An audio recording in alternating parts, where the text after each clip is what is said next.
আসসালামু আলাইকুম everyone, welcome back to my channel Tanuja cooking স্টাইলে সবাইকে অনেক অনেক শুভেচ্ছা জানাচ্ছি। আশা করছি সবাই অনেক ভালো আছেন, সুস্থ আছেন। আজ আমি আপনাদের সাথে 3 টাইপস পিঠা তৈরির রেসিপি শেয়ার করব। শীতের বিকেলে বা সকালের নাস্তায় এই পিঠাগুলো জাস্ট অসাধারণ। খুব কম সময়ে ও সহজ পদ্ধতিতে পারফেক্ট পিঠা বানাতে ভিডিওটি শেষ পর্যন্ত দেখুন। চলুন শুরু করা যাক।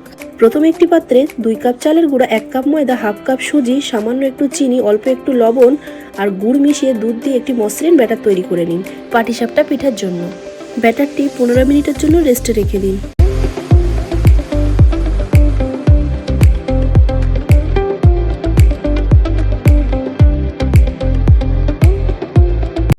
এবার পাটিসাপটা পিঠার পুরটা বানানোর জন্য একটা প্যানে 1 লিটার দুধে 1 কাপ পাউডার মিল্ক মিশিয়ে ভালো করে নেড়েচেড়ে দুধটা একটু ঘন হয়ে আসলে খেজুরের গুড় দিয়ে কন্টিনিউ নাড়তে থাকুন।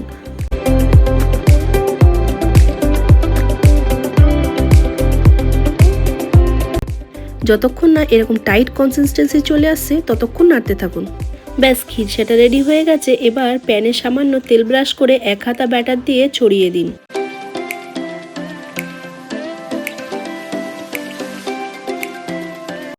ওপারটা শুকিয়ে এলে এক পাশে খিরসাটা দিয়ে আলতো করে মুড়িয়ে নিন। সুন্দর করে রোল করে নিলেই তৈরি আমাদের তুলতুলে পাটিসাপটা পিঠা। এনজয় করুন ফ্যামিলি এবং ফ্রেন্ডসদের সঙ্গে। আমার মতো আপনারও যদি এই তেলের পিঠা বা পোয়া পিঠা ভালো লেগে থাকে, রেসিপিটি একবার ট্রাই করতে পারেন। একদম সহজ পদ্ধতিতে কোনো ঝামেলা ছাড়াই এই রেসিপিটি ফলো করলে আপনার প্রতিটি পিঠা বলের মতো ফুলবে আর নরম হবে।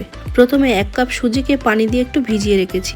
তারপর একটা পাত্রে 1 কাপ চালের গুঁড়া, সঙ্গে 2 কাপ ময়দা, সামান্য লবণ, অল্প একটু মৌরি আর একটু এলাচের গুঁড়ো আর সঙ্গে স্বাদ মতো গুড় মিশিয়ে নিন।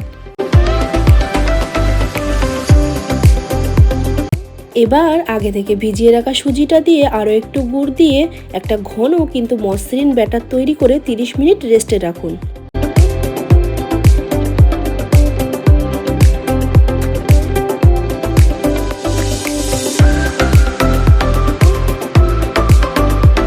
কড়াইতে সাদা তেল দিয়ে খুব ভালো করে গরম করে নিন। এবার 1 হাতা ব্যাটার দিয়ে মাঝারি আঁচে ভাজুন। দেখুন, ব্যাটারের ওপরের দিকে এরকম তেল ছিটিয়ে দিলে পিঠাটার নিচে থেকে কেমন বলের মতো ফুলে উঠছে। এই পিঠ লালচে করে ভাজলেই তৈরি আমাদের তুলতুলে তেলের পিঠা। গরম গরম সার্ভ করে ফ্যামিলির সঙ্গে এনজয় করুন।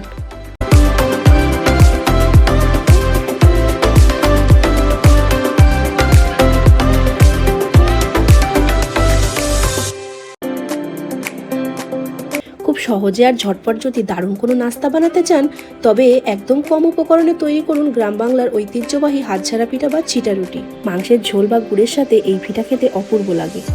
প্রথমে একটি পাত্রে 2 কাপ চালের গুঁড়া আর স্বাদ মতো লবণ নিন। এবার অল্প অল্প জল দিয়ে একটি পাতলা ব্যাটার তৈরি করে নিন। ব্যাটারটা এমন পাতলা হবে যেন হাত দিয়ে ছিটানো যায়। এবার ব্যাটারটি 15 মিনিট রেস্টে রেখে দিন। প্যানে সামান্য তেল ব্রাশ করে নিন। এবার হাত দিয়ে ব্যাটারটি এভাবে প্যানের চারিপাশে ছিটিয়ে দিন।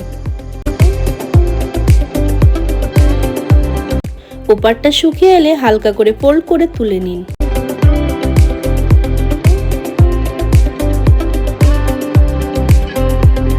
ব্যাস, তৈরি হয়ে গেল আমাদের তুলতুলে হাতঝাড়া পিঠা। গরম গরম মাংসের ঝোল বা নলেন গুড়ের সাথে পরিবেশন করুন আর এনজয় করুন।